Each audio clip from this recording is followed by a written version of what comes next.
Alors, comme vous le savez, sur cette chaîne, on parle principalement d'anti-gaspi, d'écologie, de minimalisme, de désencombrement. Et là, pour l'occasion, je suis tombé sur un sondage qui date de novembre, qui n'est pas si vieux que ça, où on demandait aux gens s'ils trouvaient qu'il y avait trop d'éoliennes dans le paysage. Alors ici, c'est principalement évidemment en Belgique, mais je suppose qu'on pourrait poser la question partout dans le monde. Et donc, évidemment, les personnes donnent leur avis, et des fois, je me demande si les personnes sont si bien renseignées que ça, ou si ils ne font pas des raccourcis qui fait que des fois, on peut être d'accord avec la vie sans forcément être soi-même au courant des différents enjeux qu'il peut y avoir dans ce domaine. Parce que bon, les énergies renouvelables, c'est quand même un domaine assez complexe, je crois. Même passer d'une transition d'énergie renouvelable aux énergies fossiles, aux empreintes de carbone, et à l'écologie. Je pense que c'est un domaine comme on ne l'a jamais vraiment analysé au niveau sociétal. Je crois que ça doit être plus complexe qu'il n'y paraît. Alors on va voir les différents avis. Donc il y a des gens qui sont pour qu'il y ait plus d'éoliennes, et puis il y en a ceux qui sont pour qu'il y en ait moins et qui trouvent qu'il y en a de trop. Et donc dans un premier avis, nous avons trouvé ceci, mais avant ça, n'oublie pas de t'abonner à la chaîne, rien ne se perd ou presque. Hein. Tu cliques sur abonner, puis tu cliques sur la petite cloche, comme ça tu restes au courant avant tout le monde des nouvelles vidéos qu'il y aura ici sur cette chaîne. Ok? Bon, voilà, alors on est reparti. Cette personne, voilà, ici dit il y a trop d'éoliennes, donc en Wallonie, mais ça pourrait être n'importe où. Ces engins à l'activité intermittente, donc c'est-à-dire 1 heure sur 4 ou 5 en moyenne, ne tournent que selon les caprices du vent. Or, comme il nous faut plus souvent du courant quand le vent n'est pas au rendez-vous, il faut financer et subsidier des centrales à gaz. Double investissement et donc double subvention pour une seule quantité de courant. Ça s'appelle du gaspillage. Une éolienne donc tournerait 1 heure sur 4 ou 5 heures en moyenne. 4 ou 5 en moyenne. Donc ça voudrait dire que si c'est sur 4 ou 5 en moyenne, on va dire 4, ça ferait sur 24 heures 6 heures d'activité des éoliennes. Alors, ce qui est plus ou moins exact dans ce qu'il dit, parce que moi, dans les sources que j'ai été voir, il y a une moyenne, on va dire, par éolienne, donc ça reste toujours qu'une moyenne, c'est entre effectivement 5 et 9 heures de temps que l'éolienne fonctionne sur la journée. Alors effectivement, ça dépend du vent, mais voilà, comme il dit, c'est au caprice du vent, oui, mais enfin, il y a aussi des gens qui ont fait des études pour les mettre dans des emplacements là où il y a le plus de vent. D'ailleurs, par rapport à ça, il arrive, je ne vais pas dire assez fréquemment, mais ou dans des régions où les vents ont tourné avec les années, qu'on démantèle les éoliennes, soit pour les mettre ailleurs. Le fait de dire que voilà, on les met au caprice du vent, non, il y a quand même des études qui sont faites pour essayer de placer le mieux possible des éoliennes dans les régions où il y a le plus de vent. Les éoliennes, effectivement, tournent quand il y a du vent. Quand il n'y a pas de vent, ils ne tournent pas. Mais d'après les sources que j'ai été observées, on est en train d'essayer de trouver de quoi stocker l'énergie accumulée. Donc si par exemple dans la région on a produit énormément d'énergie pour en faire du courant, on essaye maintenant de trouver des systèmes. D'ailleurs il existe déjà pour des particuliers des systèmes de batteries pour essayer de stocker cette énergie. Alors je sais ce qu'on va me dire, on dit ouais mais les batteries c'est aussi c'est pas non plus la meilleure solution. Oui, mais dans tout, il n'existe pas euh, de, d'énergie verte, ça n'existe pas, parce que pour chaque chose qu'on va essayer de créer, il y a de toute façon un déchet. Alors on essaye de trouver des solutions qui font le moins de déchets possible, mais quelque part, rester rien qu'avec, principalement, parce qu'il n'existe pas que ça, mais des centrales à gaz, c'est quand même, et c'est quand même aussi ne garder qu'une source d'énergie, le gaz étant une énergie fossile qui ne va pas être renouvelable non plus ad vitam aeternam.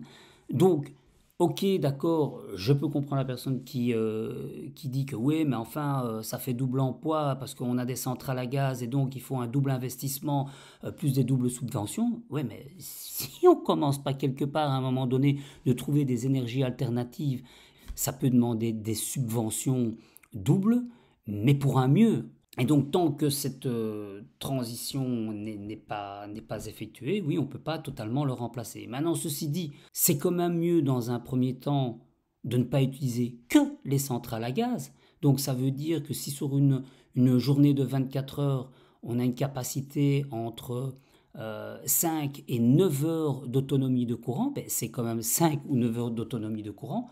On ne doit pas utiliser du gaz.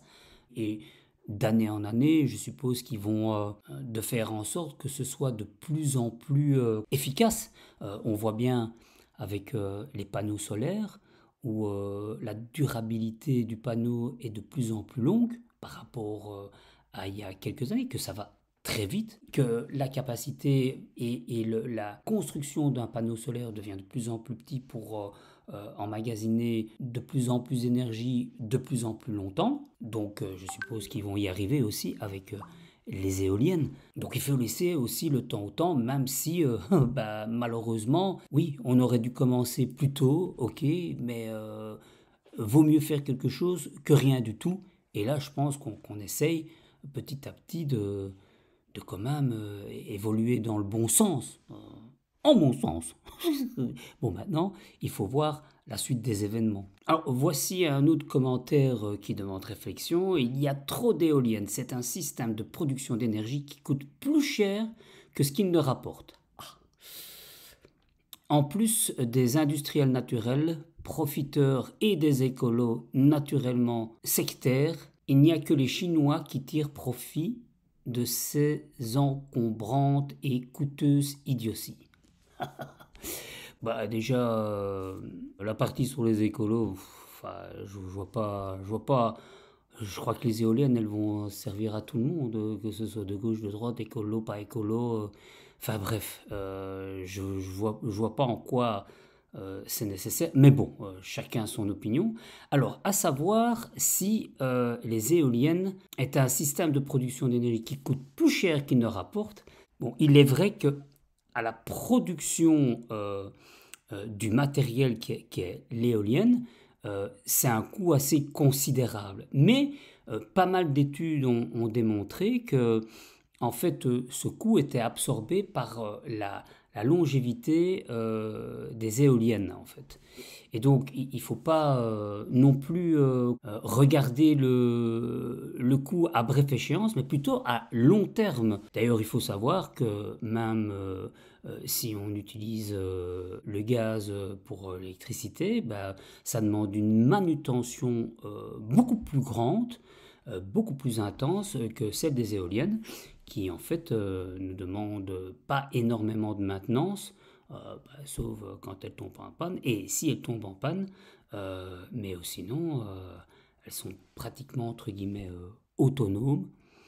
Et donc, c'est une production énergétique qui est faite pour du long terme, pas du court terme. En fait, c'est vrai que si on pense court terme, bah oui, le gaz est vachement moins cher que les éoliennes, mais il faut bien commencer, comme je disais là tout à l'heure, par une transition. Et c'est clair que les coûts, bah, au départ, quand on arrive avec une nouvelle technologie, est un peu plus cher que ceux qui sont déjà installés depuis longtemps, mais ça va se résorber probablement avec le temps. Et puis de toute façon, il n'y a rien à faire.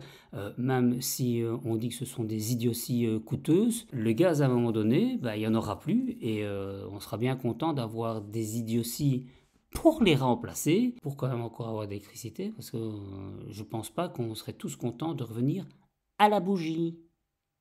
Alors nous voici arrivés dans la troisième partie de cette vidéo. Alors de mon côté, j'ai été faire quelques recherches pour savoir si c'est vraiment une idiotie écologique que de prévoir des éoliennes, voir si effectivement elles posent d'énormes problèmes. Je pense que le problème principal, c'est de savoir comment on va recycler ces éoliennes, et donc on va parcourir tout ça pour voir ça ensemble. Donc ici, j'ai trouvé un article qui date de 2019 où il parlait déjà de comment démanteler les éoliennes et les recycler, quant à savoir qu'elles ont une durée de vie de 20 à 30 ans. Alors ici, dans les années 2000, enfin l'année 2019, ils pouvaient recycler la totalité. Et il faut savoir aussi qu'en fait les sociétés qui installent ces éoliennes doivent donner une provision de 50 000 euros pour démanteler les sites défectueux, ou quand ce n'est plus la bonne zone à mettre des éoliennes, et que si même ça dépasse ce prix de 50 000, c'est la société qui la paye, à croire quand même que ça doit être vachement rentable pour la société que de mettre cela en place. Que fait-on des pales? Alors, les pales sont constituées de composites à base de fibres de verre de carbone qui est difficile à recycler, mais on estime quand même que d'ici 2021, donc c'est un article qui date de 2019, plus de 50 000 tonnes de pales d'éoliennes seront déclassées, et l'industrie s'est donc mobilisée pour trouver des solutions de recyclage. Il faut savoir que pour le reste, si je ne m'abuse, les parties métalliques du mât et du rotor constituent 90% du poids de l'éolienne, et donc ceux-là sont remis sans problème et recyclés dans les filières existantes. La valeur marchande de cette ferraille fait d'ailleurs souvent du démontage d'une éolienne une opération rentable. Le béton armé, lui, il est aussi valorisé, il est trié, concassé et déferraillé, il est réutilisé sous forme de granulats dans le secteur de la construction. Et donc pour les pales, ils essayent de les recycler par exemple en faisant de nouveaux parcs pour les enfants. D'autre part, ils les utilisent aussi pour créer des bancs, et pourquoi pas des parcs à vélo aussi. Il y a certainement d'autres choses qui sont mises en place pour essayer de recycler, et si pas, ils essayent de trouver des systèmes pour les recycler entièrement. Alors je suis tombé sur un autre article qui lui n'est pas très favorable aux éoliennes. C'est qu'on a constaté qu'il y avait des cimetières de pales d'éoliennes, et c'est vrai que c'est un paradoxe à l'écologie. Dans certains pays, comme les États-Unis par exemple, rien à foutre de l'écologie. Les questions environnementales sont parfois décriées, ces images sont passées auprès de l'opinion publique, mais bon, ils n'ont pas la même philosophie aux États-Unis. Quand on voit le mandat de Trump qui est écologiquement, lui, il s'en fout pas mal. Comment est-ce qu'on veut rentrer dans une phase de décarbonisation d'un pays quand on ne veut même pas participer à la COP? Donc forcément, ça donne des dérives comme celle-ci, des cimetières d'éoliennes qui sont enterrées. Et donc évidemment, il y a des détracteurs qui se sont amusés à considérer que c'était la même chose en France, en Europe même. D'ailleurs, des photos ont circulé de cimetières d'éoliennes, mais ce ne sont pas des photos qui ont été prises ni en France ni en Allemagne, comme décrit ici dans l'article. C'était posté par les agriculteurs de France, mais bon, je crois qu'ils ne se sont pas vraiment renseignés sur les photos, et ont crié au scandale, enfin eux et d'autres groupuscules ont crié au scandale.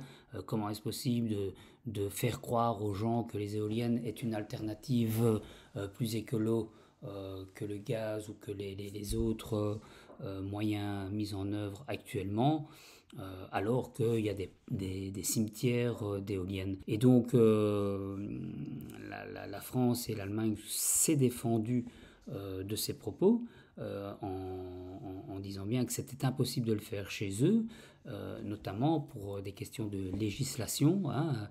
Alors effectivement, s'il n'est pas formellement interdit d'enfouir les pales d'éoliennes, ben, cela ne pourrait qu'être qu'en dernier recours, hein, et considéré comme déchet ultime. Et les exploitants devraient démontrer au préalable qu'ils n'ont pas trouvé d'autre solution que pour en arriver au fait d'arriver à cet extrême-là. Donc apparemment, c'est impossible à faire en France, en Allemagne, en Europe. La législation n'est pas la même qu'aux États-Unis. J'ai trouvé un autre article qui se pose la question de savoir si les éoliennes, ça se recycle. Pour la plupart des éoliennes, ils estiment qu'elle est recyclable à 100%. Les différents éléments qui la composent sont démontés, triés, puis envoyés vers les filières de valorisation spécialisées. Le béton mis en œuvre pour les fondations est réutilisé dans d'autres chantiers. L'acier et l'aluminium partent en direction des fonderies et des aciéries, tandis que la fibre de verre qui se trouve dans les pales vivent une nouvelle vie sous forme par exemple de bouches d'incendie ou autre chose, et ce qui fait qu'il y a recyclé plus de 96% des composants. Il y a été mis au point aussi un projet Zebra, hein, qui espère faire du recyclage éolien à 100%. Et il voudrait mettre sur le marché d'ici 3 ans des pales d'éoliennes 100% recyclables. Alors est-ce qu'ils vont y arriver ou pas? Ça veut dire que ça c'est un article qui date de septembre 2021, donc 3 ans ça nous ferait 2024, on y est, on ne sait pas encore si ça a été fait, mais est-ce qu'il y a eu des avancées entre-temps? On va le savoir un peu plus loin. Le dernier article en date que j'ai trouvé, qui date du 12 juin 2023, nous propose des pales d'éoliennes compostables. Alors là, il n'y aurait même plus de cimetière d'éoliennes, puisqu'elles seraient compostables et elles seraient fabriquées à partir de bambou et de mycélium. Quelle avancée depuis 2019 en 2023, ce que l'humain est arrivé à faire. Alors quand on dit oui, ça n'avance pas, c'est qu'une vaste blague, vous voyez ici avec quelques articles, on voit déjà que des progrès énormes ont été faits. Et pourquoi du bambou et du mycélium? Parce qu'ils se sont rendus compte qu'en utilisant entre-temps d'autres bois, ils déforestaient la forêt amazonienne. Donc c'était pas une solution non plus, parce que ça reste quand même le seul poumon qui nous reste sur la Terre pour un peu contenir le carbone. Et donc ils se sont dit qu'avec le bambou, les mycélium, ça pourrait faire un matériau assez solide et ensuite compostable. Et d'ailleurs ils ont fait des maquettes qu'ils ont testées et qui fonctionnent à merveille, et maintenant ils vont probablement essayer, s'ils ne sont pas déjà occupés, à le faire à échelle humaine pour pouvoir les utiliser plus tard et nous permettre donc d'aller vers une énergie entre guillemets plus verte, parce que moi je pense que ça n'existe pas une énergie verte quand il reste toujours un déchet. Bon là on y est, hein. Là les palmes seraient bon, il n'y aurait plus que le reste à recycler, mais on voit qu'on arrive à recycler le reste. Et donc pour conclure tous ces articles, la seule chose que je voudrais vous dire ou sur laquelle je voudrais insister, c'est que quand on voit par exemple tous les commentaires ici, les gens ils se basent sur une partie de choses ou alors ils enregistrent ce qu'ils veulent bien enregistrer et puis ils émettent leurs avis. Alors tout le monde est libre de dire ce qu'il veut, mais tout le monde a le devoir de se renseigner soi-même et de vérifier les informations qu'on nous donne pour faire sa propre opinion. Donc ça, ce serait mon mot de la fin, c'est que n'hésitez pas à vérifier par vous-même les informations. Ne prenez pas pour argent comptant tout ce que les gens disent et se dire, voilà, je fais mon opinion à partir de ce que les gens disent, sans vérifier vous-même les informations. Vous voyez bien qu'ici, avec une petite série d'articles, on arrive à voir quand même les progrès dans cette industrie et qui progresse très vite en très peu de temps et qui sait, d'ici quelques années, on aura quelque chose tout à fait viable et on se rendra compte qu'à long terme, ça nous permettra d'avoir une énergie dont l'empreinte de carbone sera minime par rapport à ce qu'on a actuellement et qu'on pourra peut-être se défaire des énergies fossiles qui, rappelons-le, ne sont pas sans limite. Donc voilà, alors si vous voulez en discuter plus longuement, n'hésitez pas à me rejoindre sur mon canal Telegram, on pourra en discuter plus librement, ce qui n'est pas toujours possible sur les réseaux sociaux. Et puis je vous dis à très bientôt pour de nouvelles aventures. Et puis si vous voulez voir non par là, par ici, un autre article, allez voir celui-ci que j'ai décortiqué et on peut en parler aussi si vous voulez. Allez, je vous dis à très bientôt. Salut les copains!